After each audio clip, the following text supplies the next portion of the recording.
আসসালামু আলাইকুম everyone, welcome back to my channel. দীর্ঘ অনেক দিন পর চলে আসলাম একটা ব্লগ নিয়ে। আশা করছি আজকের ব্লগটা অনেক বেশি ভালো লাগবে আপনাদের কাছে।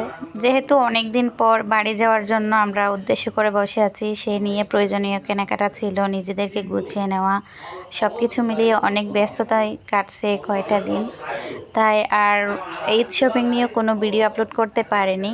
সরাসরি যাওয়ার রওনা হয়েছি, এটা নিয়ে ব্লগ স্টার্ট করছি। আমরা ব্যাগপত্র গুছিয়ে নিয়েছি, সেটারও কোনো ভিডিও রেকর্ড করতে পারি নাই, কারণ বাচ্চাদেরকে নিয়ে নিজে একা হাতে সব কিছু সামলিয়ে গুছিয়ে নিয়ে ভিডিও করা খুবই টাফ হয়ে যায়। আর এই ঈদের সিজনে তো মোবাইল বের করে ভিডিও করা খুবই রিস্কি মনে হয়েছিল, সেজন্য আর কোনো কিছু আপলোড করতে পারছিলাম না। তো সবাই দোয়া করবেন। আমরা বাসা থেকে রেডি হয়ে আমরা খুলনাতে চলে আসছি, এখন খাওয়া দাওয়া সেরে নেব। বর্তমানে আমরা আছি গোলপাতা রেস্টুরেন্ট জিরো পয়েন্টে। এখানে রাতের হালকা করে খাওয়া দাওয়া শেষ করে তারপরে আমরা বাড়ির উদ্দেশ্যে রওনা দেবো ইনশাল্লাহ। যেহেতু লং জার্নি করব, তাই হেভি কোনো কিছু খাওয়ার ইচ্ছা নেই, হালকা পাতলা কোনো কিছু খেয়ে নিচ্ছি।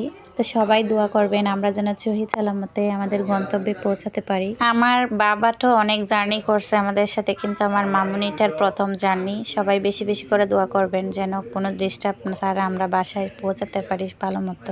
ও তো অনেক বেশি এক্সাইটেড, সব দিকে সব কিছু নতুন, সেজন্য চারিদিকে শুধু তাকাচ্ছে আর তাকাচ্ছে।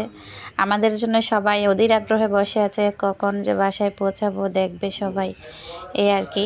এই তো আমরা রাতের খাবার শেষ করে বাসে উঠে পড়েছি, যেটা আমাদের একেবারে খুলনা টু চট্টগ্রামে পৌঁছাবে চৌদিয়া এসি বাস আর কি। 5 থেকে 10 মিনিটের মধ্যে আমাদের বাসটা ইনশাল্লাহ ছেড়ে দেবে। সবাই বেশি বেশি করে দোয়া রাখবেন। এই তো আমাদের বাস রওনা দিয়ে দিল, ফি আমানিল্লাহ। মাঝখানে রাস্তায় কোনো ভিডিও রেকর্ড করতে পারেনি, সোজা আমাদের যাত্রা বিরতি দিয়েছে কুমিল্লা স্কয়ার হোটেলে।